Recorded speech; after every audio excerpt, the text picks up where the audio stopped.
连续的重拳险些将方便击倒 KO， 终结59连胜战绩。台下的韩国美女粉丝看到这一幕，简直高兴坏了。不知道的还以为他们的韩国战神已经彻底拿下比赛。好好请教 ，Made in China No Made in Korea， 切呀！正是因为听信了韩国主持人的鬼话，众多韩国选手都认为中国功夫就是花花架子，没有一点实力，甚至连韩国80公斤级最能打的冠军选手金世基也坐不住了，还想上台击败中国选手分一杯羹。金世基自参加职业比赛已经打过50多场比赛，其中的 KO 率更是高达 80%， 所以金世基才会被韩国全迷认为战神般的存在。尤其是在上台之前，金世基还要求台下观众大喊自己的名字，简直就是蹬鼻子上脸的嚣张行为。俗话说，天要让齐王，必先让齐狂。金世基这么做，非但无法干扰中国选手方便的比赛心态，还会因此遭受方便最凶猛的拳法输出。好了，废话不多说，让我们看看今晚两位选手的表现如何。第一回合开始，白色短裤就是中国选手死神方便，黑色短裤就是韩国选手金世基。从金世基的种种表现来看，他就是利用自己的主场优势，刻意干扰中国选手。不过方便可谓是在职业擂台摸爬滚打的10余年，什么大风大浪没有见过。既然金世基对自己的实力如此自信，那今晚就让金世基品尝一下挨揍的滋味。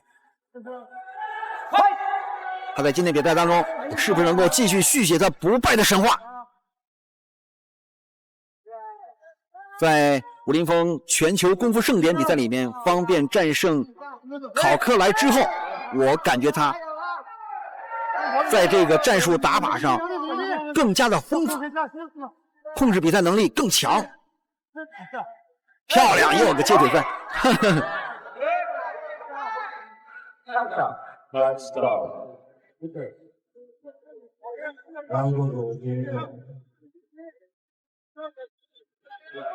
场上裁判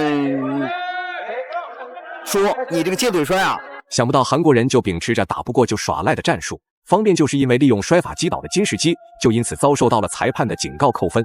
这也说明金世基很难适应方便的散打战术。只要接下来的比赛严格执行战术打法，一定可以将金世基击倒读秒扣出比分，说不定还能因此找到 KO 对手的方法。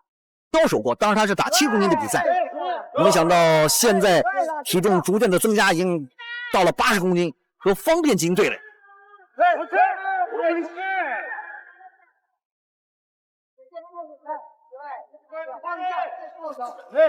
但是我们从场上现在金世基这个表现来看，他现在已经不像他打70公斤级这么的灵活了。尽管他有身高，但是显得非常的笨重，毕竟你长了10公斤呢。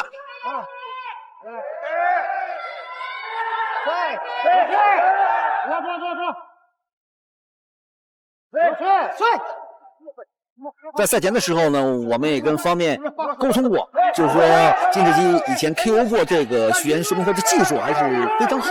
尽管他现在是升到80公斤啊，长了金世基在擂台上就如同打了鸡血那般亢奋英勇，无论金世基如何发起猛攻，都在被方便各种花式戏耍，甚至还抓住机会对金世基进行了一些拳腿输出。如果金世基在擂台上的打法只是乱打一气，方便绝对可以运用技术性碾压暴揍金世基，裁判对此也无话可说。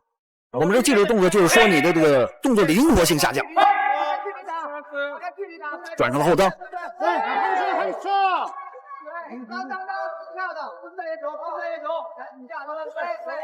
今天很多的韩国的美少女来到现场来观看勇士们的搏杀。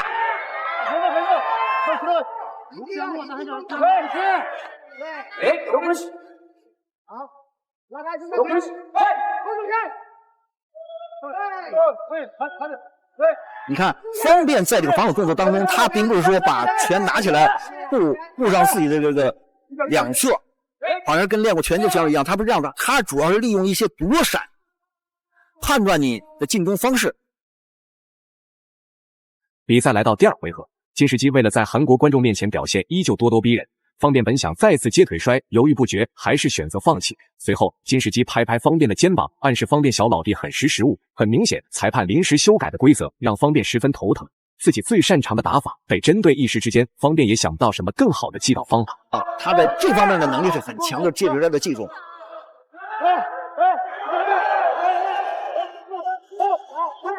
现在方面采用的是诱敌深入的一种方式，他这种后撤并不是说你是我顶不住，你是后撤，而是要引诱你往上扑的情况下，我寻找战机和时机。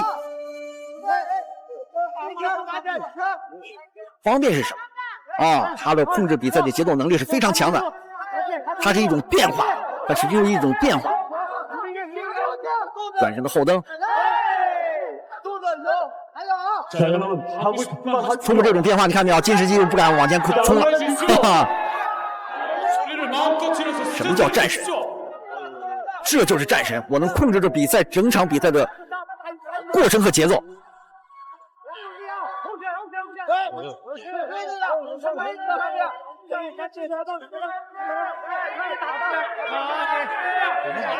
你看，现在方面在主导着比赛。金世基，你上啊！不敢了吧？局部也有，局部也有，不要怕啊！下去慢了，后面也有，局部也有，所以说，我们觉得一个优秀的运动员，你可能以前是打70的嘛，你升到80公斤级，就肯定是你的技术的长时间难以扩大比分的金世基异常愤怒，果断举着拳头就要暴揍死神方便。方便边打边退，结果被堵在墙角疯狂挨揍。要说最开心的莫过于韩国观众了，大声喊着欧巴欧巴，笑得合不拢嘴。估计此时韩国观众以为金世基今天是100%获胜。然而方便还没有开始发力，鹿死谁手还很难下定论。上来了，我们看到韩国的美少女们是非常会看比赛。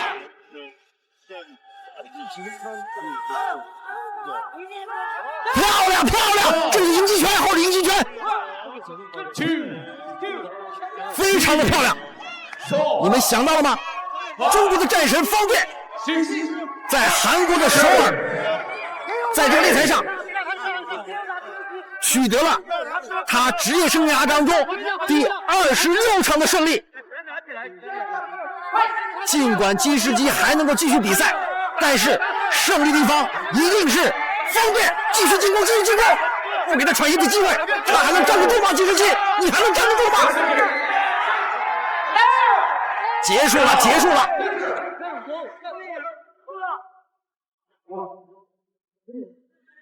金世基还没低下他的头颅，他还想继续战斗。我们的战神方面在等待着你，来吧！